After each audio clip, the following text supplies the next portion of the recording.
Sa kabila ng naging desisyon ni Kalinga Prab na tila ba'y gumuho ang mundo ng iilan, ay hindi po doon nagtatapos, no? Kasi sinasabi naman po ni Kalinga Prab na pwedeng gumawa ng reaction, basta good vibes lamang po ito at hindi po ito panira sa Kalingap at wala pong awayan.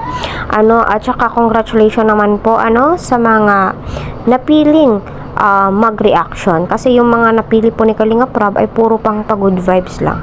Kung titignan po natin maigi ang aking mga upload ay nararapat na reaction video lamang po ito at hindi po tayo nakikipagbangayan sa mga kapwa po nating reactor at hindi po tayo gumagawa ng issue patungkol nga po doon at hindi naman po nagsira ang Kalingap kasi may mga iilan ay nabigyan ng pag-asa.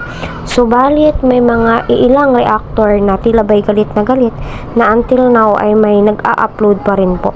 Yes, may nag-a-upload pa rin po dahil nga alam po nila sa sarili po nila ay hindi po sila lumabag sa rules ng Kalingap at hindi po sila kasama doon sa nagkikipagbangayan.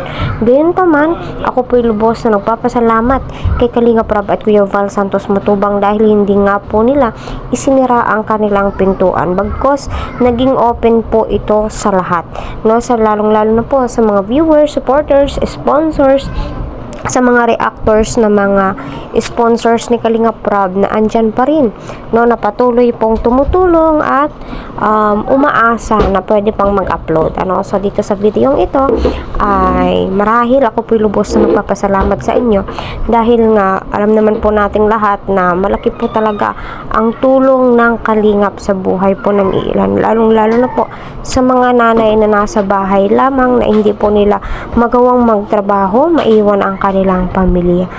So nagtataka po kayo kung bakit iba po yung topic patungkol nga po dito, no? Ito po ipasasalamat kay Kalinga Prab at marami ang nagsasabi na nararapat lamang po na tinanggal yung mga reactor. Alam naman po natin yung mga reactor ay may mga rules po yan, pero yung ilan ay hindi nga po sumusunod sa rules and regulation nga po. So gumagawa po sila ng kanya-kanya po nilang adhikain at advocacy,